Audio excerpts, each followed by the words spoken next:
이번 하반기 맞이 특별 새벽 기도회는 새벽마다 찬양할 교구를 신청을 우리 교육자들을 통해서 받았는데 몇 개 교구가 신청을 하셨어요. 이번에 신청하지 않은 교구들은 또 다음 기도회 때 하려고 칼을 갈고 있을 거라고 생각합니다. 오늘 비가 오기 때문에 참 준비하기 어려웠을 텐데 우리 서대문 은평 교구에서 감사드립니다. 정말 수고 많이 하셨어요. 그리고 또 교구에서 추천한 기도자, 찬양하는 교구에서 또 기도자를 추천해서 우리 집사님 오늘 또 기도를 하셨습니다. 여러분, 비가 오는 새벽입니다. 장맛비가 시작이 되는데 저처럼 비를 좋아하는 사람은 괜찮지만 비를 싫어하는 분들은 오늘 새벽에 나오시기 참 힘드셨죠. 그래도 한번 가만히 상상해 보세요. 비가 촉촉히 내리는 시골집 툇마루에 앉으셔서 따뜻한 차 한 잔을 손에 들고 비 내리는 뜰을 바라보는 거 아주 멋지잖아요. 거기 능소화가 아주 탐스럽게 피어 있고 아주 푸릇푸릇한 풀들이 자라고 힐링이 되지 않겠어요? 여러분, 오늘 새벽은 그런 힐링의 자리로 하나님께서 우리를 초대하셨다고 생각합니다. 얼마나 사느라고 힘들었느냐 그러면서 주님께서 우리를 초대하신 자리입니다. 이 특세를 위해서 비 내리는데 차량 안내해 주시고 주차 봉사해 주신 바깥에 서 계신 우리 봉사자들에게 감사를 드리고 또 주방에서 애쓰시는 모든 분들에게도 감사드립니다. 여기 오시고 싶은 생각이 굴뚝 같겠지만은 또 여러 가지 불편함 때문에 집에서 영상으로 함께 하시는 성도님들에게도 하나님의 큰 은혜가 충만하시기를 바랍니다. 이번 하반기 맞이 특세는 전에도 그랬지만은 그 초점을 우리 자신에게 맞춰보는 겁니다. 북한 선교대회를 어저께까지 우리가 했는데 북한도 생각하고 대한민국도 생각하고 탈북 자유인들의 안위도 생각하고 뭐 이렇게 많은 바깥의 이슈들을 생각했잖아요. 그동안 선교사님들을 위해서도 많이 기도하고 여러 가지 우리가 이제 중요한 사명들을 두고 기도했는데 요 하반기 맞이 특세 요 주간에는 그냥 우리 나 자신을 생각해 보는 거예요. 나라고 하는 존재에다 초점을 맞춰서 내가 하나님 앞에 제대로 살았나? 사는 게 왜 이렇게 어렵고 힘든가? 그래서 우리 자신에게 집중해서 그런 기도도 하고 하나님의 따뜻한 손길로 어루만짐을 받고 상처가 있었다면 치유되기도 하고 흐르는 눈물을 하나님께서 닦아주시기도 하고 그래서 하반기 맞이 특세 2주간에는 여러분들의 영혼이 쉼을 얻으시기를 바랍니다. 하나님의 은혜로 새롭게 새 힘을 얻게 되시기를 간절히 바라는 것입니다. 많은 격려도 받으시고 위로도 받으시고 새 힘을 얻는 기간이 되셨으면 합니다. 이 주간에는 우리 성도님들에게 그런 말씀을 드리면서 저 자신도 하나님 안에서 힐링을 얻고 쉼을 얻고 또 더 새 힘을 얻고 하반기를 향해 달려갈 수 있도록 하나님 저에게도 은혜를 주옵소서. 이제 목사인 저도 이제 그런 마음으로 임하려고 생각하고 있습니다. 그래서 오늘 새벽에 예배당에 오는 길이 참 마음이 평안하다고 할지 차분하다고 할지 하나님과 이렇게 더 가깝게 교통하게 되는 그런 기쁨을 마음속으로 생각하면서 오게 됐어요. 이번 한 주간 동안 여러분들의 영혼을 기울여서 우리 하나님 앞에 나가시기를 바랍니다. 저는 요 근간에 들어오면서 약한 자가 되고 싶다 그런 소원들을 가지고 있습니다. 그래서 제가 다른 교회 가서 집회를 하거나 할 때도 약자가 되고 싶다는 얘기를 좀 하고 그랬어요. 우리 교회 성도님들이 유튜브를 통해서 보셨다고 그런 얘기를 하시는 분이 계시더라고요. 세상은 다 강자가 되고 싶어 하잖아요. 그런데 왜 강자가 되고 싶어 할까요? 그래야 이 세상에서 떵떵거리고 사니까 그렇죠. 그런데 왜 약자가 되고 싶은 생각이 들었을까? 그 이유는요, 예수님께서는 약자를 사랑하시기 때문이에요. 예수님께서는 연약한 사람을 사랑하시니까, 그래서 예수님의 사랑을 많이 받고 싶은 소원이 있다 보니까 내가 예수님 앞에서 연약한 자가 되었으면 좋겠다, 이런 이상한 생각을 제 마음속에 가지게 된 거죠. 여러분, 이 세상에는 강해지려고 하는 사람들의 싸움장과 같아요. 또 강하다고 자부하는 사람들의 각축장이기도 해요. 오늘 읽은 본문이 15절부터인데 오늘 본문을 잘 이해하려면 그 앞의 내용을 먼저 읽어봐야 됩니다. 여러분, 거슬러 올라가셔서 14장 7절부터 보세요. 14장 7절부터 11절까지는 잔치 자리에 초청을 받았을 때 자리를 어디에 잡아야 될지 그 얘기를 예수님께서 하시는 겁니다. 7절을 눈으로 보십시오. 청함을 받은 사람들이 다 어디에 자리를 잡죠? 높은 자리, 좋은 자리에 턱하니 가서 앉는 거죠. 이제 높은 자리 택함을 보시고 그들에게 비유로 말씀하여 이르시되, 내가 누구에게나 혼인잔치에 청함을 받았을 때에 높은 자리에 앉지 말라.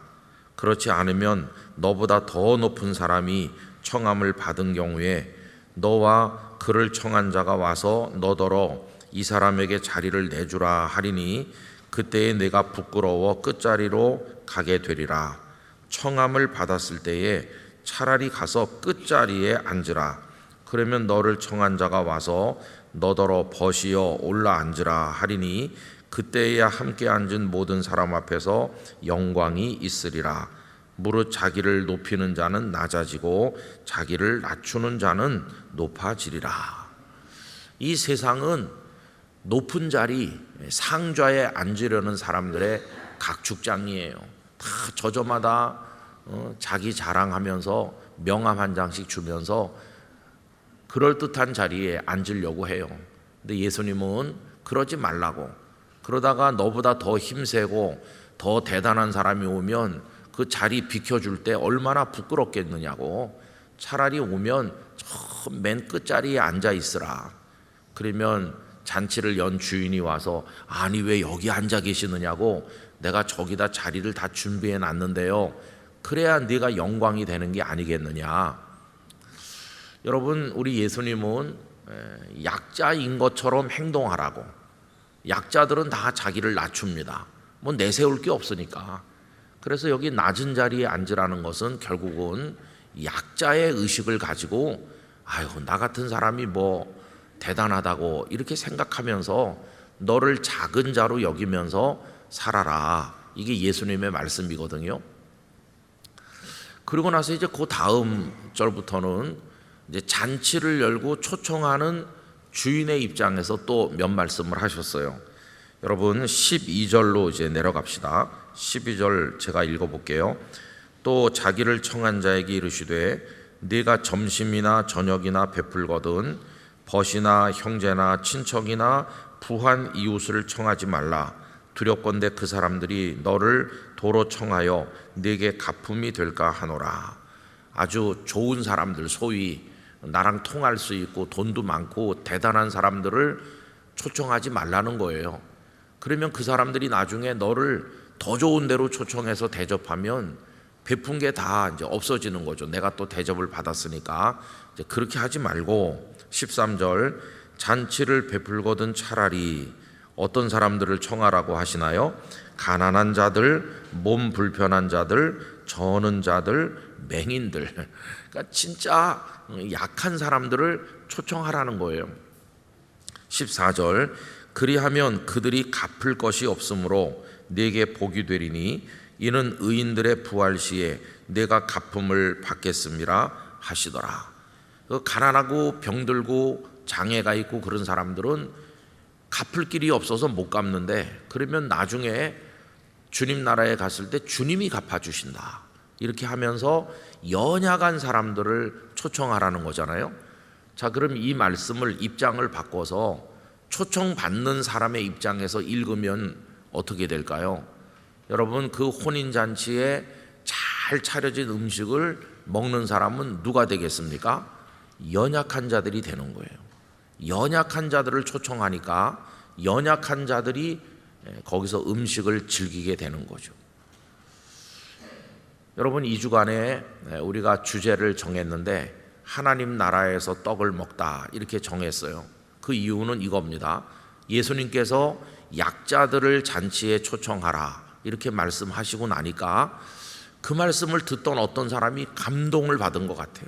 감동을 받아가지고 예수님께 화답했어요. 그게 오늘 본문 15절이거든요. 15절 우리 다 같이 읽어보겠습니다. 함께 먹는 사람 중에 하나가 이 말을 듣고 이르되 무릇 하나님의 나라에서 떡을 먹는 자는 복되도다 하니. 아멘. 여러분, 거기다 줄을 쭉 치시기 바랍니다. 2주간의 주제예요. 주제. 하나님의 나라에서 떡을 먹는 자는 복되도다. 그래서 하나님 나라에서 떡을 먹다 이렇게 주제를 정했어요. 우리 새벽에 지금 함께 하시는 모든 영락교회 성도들이 하나님 나라에서 떡을 먹는 축복을 얻으시기를 기원합니다. 하나님 나라에서 떡을 먹는다. 그럼 여러분, 조금 아까 읽었던 말씀에서 그 주인이 어떤 사람들을 초청해 오죠? 연약한 사람들 초청해 오잖아요. 그러면 나는 강자예요, 그런 사람은 초청을 못 받는 거예요. 연약한 자만 초대를 받아서 천국 잔치에 들어가는 거예요. 그러니까 아까 제가 앞에서 요즘에 제 생각이 약자가 되고 싶다, 그런 소원이 생긴다고 한 이유가 뭔지 이해가 되셨어요? 약자가 돼야 주님이 저를 초청해 주시는 거예요. 내 옆에 앉아서 떡을 먹어라. 저 떡을 좋아하거든요. 옛날엔 떡을 안 좋아했는데 떡이 맛있더라고요. 근데 주님의 나라에서 누가 떡을 먹냐 하면 뭔가 연약해야지 초대를 받는 거예요. 그러니까 세상하고는 반대라는 걸 알 수 있잖아요. 그리고 나서 이제 오늘 이걸로 이어지는 거예요. 지금 예수님께서 잔치 얘기를 하시는데 이 잔치는 천국을 말하는 겁니다. 천국. 요한계시록 19장 9절을 제가 읽어드리겠습니다. 천사가 내게 말하기를 기록하라. 어린 양의 혼인잔치에 청함을 받은 자들은 복이 있도다 하고 또 내게 말하되 이것은 하나님의 참되신 말씀이라 하기로. 여기 지금 하나님 나라에서 떡을 먹는 자가 복되다 그랬는데 이 요한계시록 19장 9절에서는 어린 양의 혼인잔치에 청함을 받은 자들이 복되다고 했어요. 이 같은 말이죠, 그죠? 하나님 나라에서 떡을 먹는다, 어린 양의 혼인잔치, 천국에서 그 혼인잔치에 참여하는 거예요. 우리 영락교회 성도들이 다 거기 초대 받으셔야 돼요. 거기 초대받는 축복이 있으시기를 바랍니다. 누가 그 하나님 나라에서 떡을 먹을 수 있나? 연약한 사람들이죠. 연약한 사람. 그래서 이제 그 사람이 너무나 감동받아가지고 주님, 하나님 나라에서 떡을 먹는 사람이 복됩니다 하니까 이제 그 사람의 말을 들으시고 또 하나의 비유를 말씀하신 것이 오늘 본문입니다.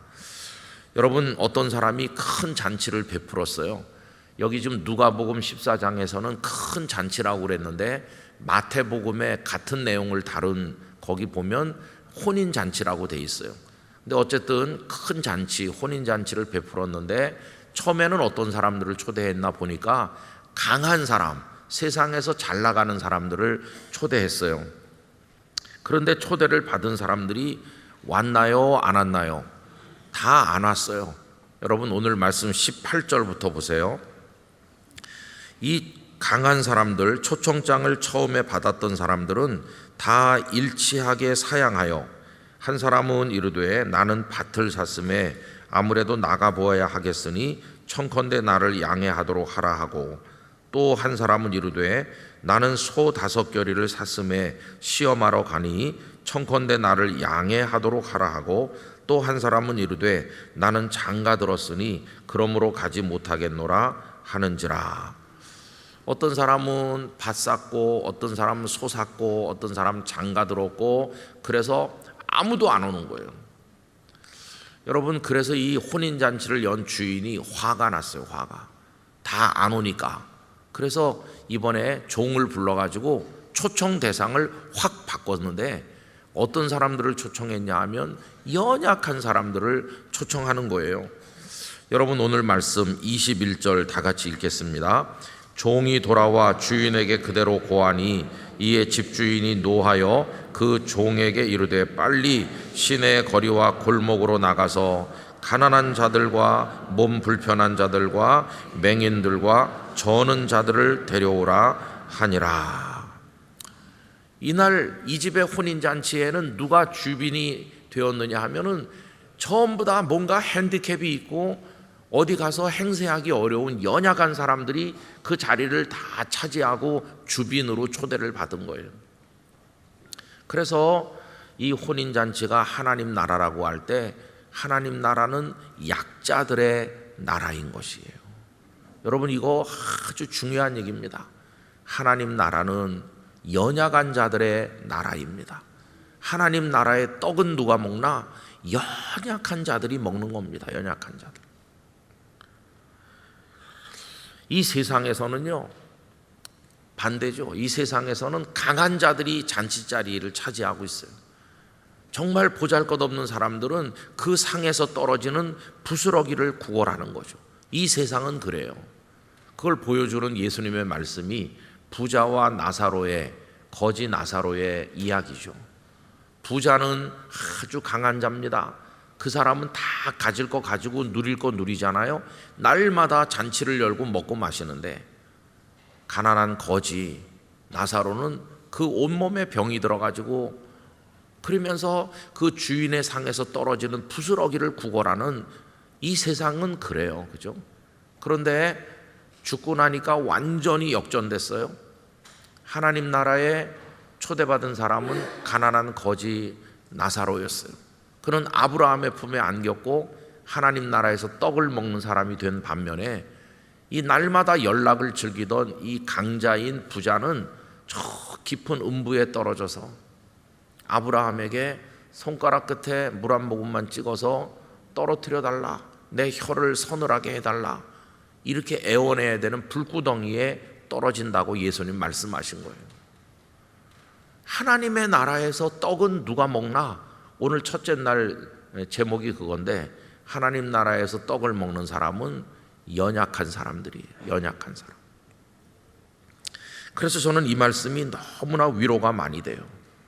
왜냐하면 가끔씩은 그래도 내가 괜찮은 사람인데, 내가 강자인데 그러면서 자부심을 가질 때도 있지만, 많은 경우에 우리가 좌절도 하고 상처도 받고 슬픔도 겪고 큰 상실을 경험하고, 내가 왜 이렇게 못났나? 왜 나는 이렇게 좀 세상 말로 팔자가 사나운가? 왜 나는 되는 게 없나? 이렇게 주저앉은 사람이 많잖아요. 그런데 주님은 위로해 주시는 거예요. 괜찮다. 나의 나라에서는 너 같은 약자가 떡을 먹는 거다. 그러면서 우리를 위로해 주신다는 것이에요. 그러니 여러분, 우리가 주님의 은혜를 얻기를 원한다면 연약한 자가 돼야 돼요. 연약한 자의 의식을 가지면 우리 모두 주님 나라의 초청을 받게 될 줄로 믿습니다. 강자의 의식을 가지고 교만해지면요, 주인이 초대해도 가질 않아요. 뭐 돈도 많고 할 수 있는 게 많으니까 나는 땅 샀어요, 소 샀어요 이러는 거예요. 근데 약자들은 할 수 있는 게 아무것도 없어. 밭을 살래도 돈이 없고 소 한 마리 살 수가 없고 아무것도 못하니까 언제든지 청하면 달려가는 거예요. 여러분, 영적으로 똑같습니다. 누가 하나님의 은혜를 체험하는가? 믿음의 강자 의식을 가진 교만한 사람들은 하나님 앞에 부르짖질 않아요. 살만하니까. 예수님을 잘 믿는다고 자부하는 사람들은 눈물로 부르짖질 않아요. 기적이 일어나질 않아. 그래서 은혜를 경험 못하는 거예요. 그런데 정말 죽을 지경에 몰린 사람들은 희망이라고는 하나님께 밖에 없으니까 그냥 하나님 앞에 매달리는 거예요. 금식도 하면서 하나님 나 죽게 됐어요. 그러니까 기적은 그런 사람에게 나타나는 거예요. 하나님의 기적은 지금도 나타나고 있는데 그 연약한 사람들에게 일어나는 것이, 강자들은 하나님의 은혜를 맛볼 수가 없어요. 자기 만든 음식을 먹느라고, 하나님 나라의 떡을 맛보지 못해요. 이게 영적으로 보면은 강자가 된다고 하는 게 얼마나 불행한 일인가를 알 수 있잖아요. 하나님의 기적을 경험하지 못하기 때문이죠. 저도 지금까지 이제 신앙생활하고 평생을 살면서 그저 뭐 어렸을 땐 철 모르는 기도를 부모님에게 배워서 했고, 철든 다음에도 뭐 저 나름대로 기도하고, 목사가 돼서도 무수한 기도를 하고, 지금까지 드렸던 기도가 얼마나 많겠어요. 그런데 그 기도가 다 그렇게 짜릿하게 응답된 건 아니겠죠. 응답됐는지 안 됐는지도 모르고 그냥 무덤덤하게 지나간 기도가 태반일 것이고, 어떤 기도는 그저 뭐 그런 기도를 했는지도 모를 수도 있어요. 너무나 형식적으로 그냥 믿음 없는 기도를 한 적도 많았을 거고. 그러나 가끔은 아주 마음을 기울여서 진액을 짜내듯이 그런 기도를 드렸던 때도 있거든요. 그러면 지금까지 살면서 내 마음이 가장 간절하고 가장 진실하고 정말 하나님의 은혜가 아니면 안 되겠구나 이러면서 하나님 앞에 바싹 엎드렸던 때가 언제일까 이렇게 생각을 하면서 손꼽아 보면요, 거기 중요한 게 발견돼요. 그게 아주 밑바닥에 던져졌을 때예요. 약했을 때 가장 진지해졌고, 약했을 때 가장 간절했고, 약했을 때 하나님을 가장 뜨겁게 찾았다는 걸 알 수 있어요. 아, 약해져야 은혜로 나가는구나, 이걸 깨닫는 거예요. 그리고 제가 하나님의 은혜로 평생을 살았죠. 우리 말할 때 내 평생 살아온 게 하나님의 은혜입니다 말하지만 이건 너무 덤덤한 얘기고, 구체적으로 정말 하나님이 너를 살려준 경험이 있는지 말해봐라, 구체적으로 말해봐라 그러면은 몇 장면이 떠오르잖아요. 수십 년 세월 중에. 그때가 언젠가 생각해 보면 바로 그때예요. 그때 가장 연약해서 희망이 없는 지경에 던져진 사람처럼 됐을 때, 그때 내가 가장 간절했었는데 기적도 그때 경험한 거더라. 기적도. 하나님 나라에서 떡을 먹은 건 바로 그때더라고요. 그때. 여러분들이 이미 잘 아시는 대로 중학교 3학년 때 희망 없는 병을 앓고 몸이 이렇게 마비되고 뒤틀리고 했을 때, 그때는 진짜 희망이 없잖아요. 병명도 모르고 이 병원 저 병원 순례 다니다가 포기했을 때, 야, 그때는 이걸 어떻게 해? 여러분, 그때만큼 간절한 기도를 평생 몇 번 드리지 않은 것 같아요. 가장 불쌍한 자리에 떨어지니까 하나님께서 큰 떡을 주시더라고요. 기적이 진짜 기적. 우리 아이들이 아팠을 때, 교회가 부도 직전에 몰렸을 때, 뭐 이렇게 몇 장면 있어요. 그때는 다 하나같이 공통점이 제가 약해졌을 때구나. 저는 자와 같고, 여기 나오는 이런 사람들과 같아요. 맹인과 같고 어디로 가야 될지 모르고 더듬거리고, 그런데 뜻밖의 잔치자리로 청해 주시더니 여기 차려놓은 거 다 먹어라, 이 떡을 네가 먹어라, 은혜의 떡을 차려주시는 거예요. 얼마나 놀라운 은혜인지 말할 수가 없어요. 그래서 저는 요즘에 두려워하는 게 뭐냐 하면은, 내가 하나님 앞에서 더 이상 약자가 아니구나 이렇게 생각하게 되는 게 제일 두렵습니다. 하나님, 저요 이제는요 영락교회 목사예요. 은혜 같은 거 안 주셔도 잘 살아요. 그러다 망할까 봐 그게 제일 두려운 거예요. 그 제가 이제 어떤 교회 가서 설교하면서 작은 교회와 큰 교회 얘기를 했어요. 사람들은 큰 교회가 좋은 교회라고 말하지만 오늘 말씀에 비춰서 보면은 그렇지 않을 수도 있어요. 작은 교회는 간절합니다. 간절해. 작은 개척교회 목사님은 매일 눈물로 기도합니다. 매일같이 약자로서 부르짖습니다. 새벽마다 그 작은 교회 연약한 목사님에게 하나님께서 은혜의 떡을 먹여주십니다. 그런데 큰 교회는 우리가 차리는 게 많으니까, 우리가 차려놓은 음식도 다 못 먹을 판이니까 그냥 건성으로 땡큐 하나님 이렇게 하고 그냥 그 다음부터 하나님을 쳐다도 안 봐요. 그냥 우리끼리 차려서 먹는 거예요.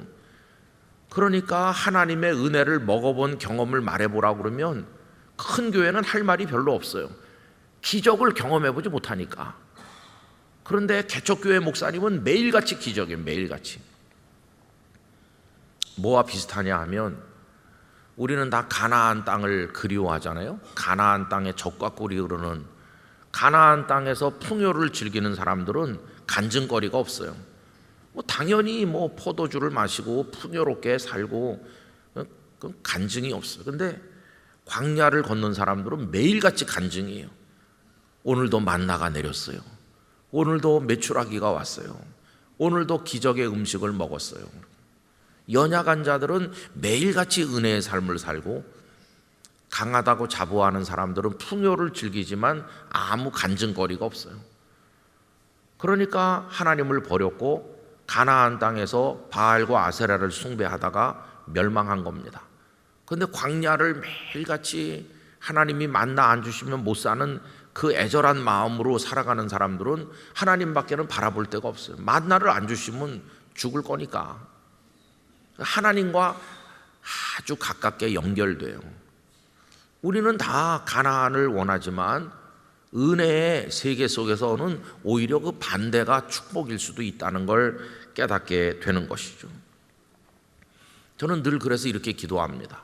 우리 영락교회가 다들 큰 교회라고 그러는데 큰 교회라 할지라도 우리 영락교회 성도들의 신앙의식은 하나님 앞에서 가장 작은 자가 되게 해주세요. 가장 약자의 의식으로 살게 해주세요. 하나님의 은혜가 아니면 못 사는 줄로 알고 간절하게 매달리는 영락교회 성도들이 되게 해주세요. 연약한 자에게 기적이 일어나는 거니까. 연약한 자가 하나님 나라에서 떡을 먹는 거니까. 우리가 그런 마음으로 하나님 앞에 나가기를 원하는 것입니다. 주님은 수고하고 무거운 짐진 자들아 다 내게 오라. 고생하는 사람들을 부르시지 종들에게 짐을 지우고 거들먹거리는 주인들은 다 내게 오라 이렇게 부르지 않으셨어요. 여러분 지난 6달 동안 살면서 얼마나 힘이 많이 드셨어요? 실패하셨습니까? 그러면 하나님 나라의 떡을 먹을 기본 자격이 된 거예요. 많은 걸 잃으셨나요? 그래서 가난해지셨나요? 영과 육이? 그럼 이제 초대받을 대상이 된 거예요. 가난한 자들을 데려오라고 그랬으니까. 외롭고 슬퍼서 우는 삶을 사셨다면 내가 초청 대상이 된 거예요. 지금 이 세상에서 6달 동안 뿐만 아니라 그 전에도 난 너무나 힘들었다. 그러면 일단 주님이 초청할 대상이 됐으니까 기뻐하셔야 되는 거예요. 주님이 나 같은 사람을 초대하시는구나. 주님의 종들이 길거리에 나가서 바로 그런 사람들을 지금 데려오는 거니까 주님이 나도 천국의 식탁으로 초대하시겠구나. 여러분 그 주님의 식탁에는 메뉴가 다양하게 차려져 있어요. 여러분 떡이라고 다 같은 떡이 아니잖아요. 찹쌀떡, 빈대떡, 무슨 떡자 들어간 게 얼마나 많고 층 있게 만든 거, 속에 꿀 넣은 거, 깨 넣은 거, 뭐 별거 떡이 큰 거 작은 거 색깔도 요새 떡이 거의 예술의 수준에 도달했더라고요. 그런 것처럼 주님의 나라의 떡도 다양해요. 어떤 떡은 먹어보니까 그냥 너무나 따뜻한 위로가 있고 어떤 떡은 먹어보니까 막 용기가 생기고 어떤 떡은 그 안에 사랑이 그냥 가득해갖고 입에 넣자마자 탁 터지면서 입안을 사랑으로 가득 채우고 어떤 떡은 말이지 얼마나 고소한지 내 마음에 큰 기쁨이 되고 여러분이 새벽에 앞으로 2주간에 그런 하나님 나라의 떡을 풍성하게 드시기를 바랍니다. 근데 내가 차려놓은 음식을 너무 많이 먹은 사람은요 주님이 됐다 너는 먹었으니까 저리 가라 이렇게 하실 거예요. 이미 너는 배부르지 않았냐? 네가 차려갖고 잘 먹었다고 떵떵거리고 자랑하고 있지 않냐? 너는 그냥 거기서 네 알아서 먹어라. 이거 참 불쌍한 사람 되는 거예요. 그죠? 그게 은혜를 경험하지 못하니까. 저는 이번에 우리 영락의 성도들이 다 하나님 앞에 연약한 자의 의식을 가지시기를 바랍니다. 설령 강한 분이라 할지라도 신앙 의식은 연약한 자가 돼야 되는 거예요. 은혜를 사모해야 되는 거예요. 여러분, 다윗이 그 시편을 쭉 읽어보세요. 요즘에 우리 새벽기도가 시편을 읽잖아요. 다윗의 입에 붙은 아주 익숙한 표현이 많아요. 다윗의 시를 읽어보면 나는 가난하고 궁핍하오니, 나는 가난하고 슬프오니, 계속 그렇게 말해요. 이 다윗이 왕이 됐는데도, 왕이 된 다음에도 하나님 저 왕입니다 이렇게 안 하고 나는 가난하고 궁핍하오니, 나는 가난하고 슬프오니. 집에 가셔서 시편 한번 읽어보세요. 계속 하나님 앞에서 나는 가난하고 궁핍하고 가난하고 슬프고 가난하고 외롭다고 말해요. 이게 다윗의 신앙의식이에요. 늘 약자의 의식을 가지고 하나님의 떡을 먹기를 갈망하는 다윗의 모습을 찾아볼 수 있습니다. 그때마다 하나님은 그에게 기적의 떡을 먹여주시는 거예요. 살려주시고 보호해주시고 인도해주시고 쫓기면서도 위로받게 하시고 어려움 중에서도 찬송하게 하시고, 그러면서 달마다 하나님께서 다윗에게 기적의 떡을 먹여주셨어요. 그게 오늘 우리들의 인생이 되어야 할 줄로 믿습니다. 여러분, 그래서 이 한 주간은 우리 신앙의식을 막 붕붕 떠있고 교만해졌고 막 방만해졌다면 그 거품을 다 쫙 빼야 돼요. 다 빼고 하나님 앞에 다 엎드려서 신앙의 기본 자세, 모든 제식 훈련의 기본 자세가 차렷 아닙니까? 차렷인 것처럼 그리스도인의 기본 자세는 하나님 앞에 엎드리는 거예요. 작은 자처럼 한번 엎드려 보세요. 근데 어떤 분은 잘 안 엎드려질 거예요. 왜냐하면 저처럼 배가 많이 나오고 이렇게 한 사람은 아무리 엎드리려고 그래도 무릎도 잘 안 꿇어지고 이게 병든 거잖아요. 영의 병이 들면은 하나님 앞에 엎드려지질 않아요. 자꾸 고개가 쳐들어지고 여기 무슨 용수철 있는 것처럼 자꾸 뻣뻣하게. 그러면 이게 안 되는 거예요. 이스라엘 백성들에게 목이 곧은 백성이라고 그러는. 여러분, 우리는 하나님 앞에 겸손하게 연약한 자 의식을 가집시다. 그러면 하나님께서 우리를 초청 대상에 올려주시고 하나님 나라의 떡을 먹는 사람 될 것이고, 그 떡을 먹는 순간 여러분이 새 힘을 얻으실 줄로 믿습니다. 그리고 또 열심히 우리가 살아가게 되는 거예요. 이제 한 주간이 시작이 되는데 오늘 하루도 주님 나에게 어떤 은혜를 준비했다 주실까? 따르릉 전화가 오면은 가슴이 철렁 내려앉는 게 아니라 막 기대를 가지고 전화를 받는 거예요. 어떤 기쁜 소식이 올까? 여러분, 휴대폰이 어느 회사 얼마짜리 제품인가 중요한 게 아니라 어떤 내용의 전화가 오느냐가 중요한 거예요. 그죠? 여러분들이 천국으로부터도 하나님의 전화를 받으시길 바라고, 세상으로부터도 좋은 소식을 많이 받고 설레는 마음으로 오늘도 기쁘고 좋은 날이다, 주님이 나와 함께 하시는 날이다, 이런 마음으로 하루하루를 살아가시기 바랍니다.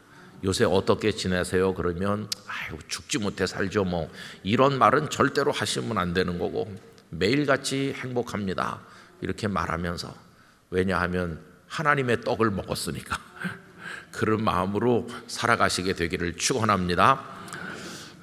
이제 요 주간에는 이제 우리 각자가 식사도 이제 매식도 하고 마지막 날은 또 누가 대접해 주고 이렇게 하는데, 하여튼 열심히 들어오셔서 함께 하시고, 주차 안내 봉사하시는 분들 보면 또 격려도 인사도 많이 해주시고 서로 격려하면서 새벽에 축제를 즐기는 이 한 주간이 되기를 간절히 축원합니다. 기도하겠습니다. 아버지 하나님, 감사합니다. 6달 시간이 훌쩍 지났습니다. 길다면 길고 짧다면 짧은 시간이었습니다. 그런데 그 6달 동안 왜 그렇게 많은 상처를 받았는지요? 왜 그렇게 많이 좌절하고 울었는지요? 6달이 왜 그렇게 힘들었는지요?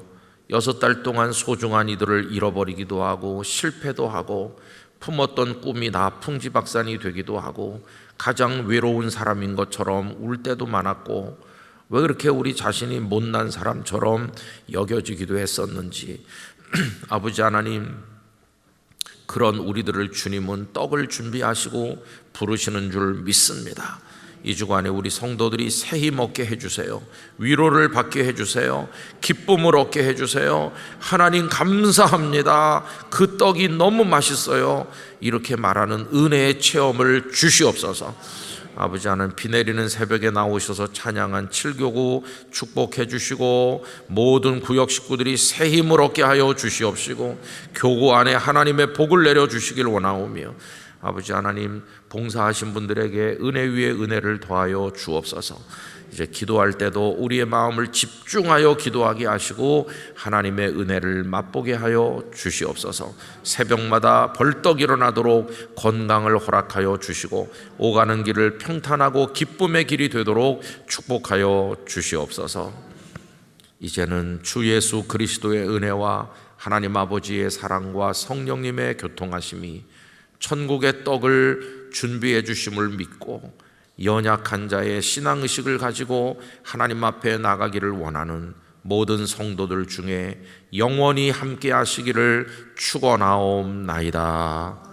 아멘.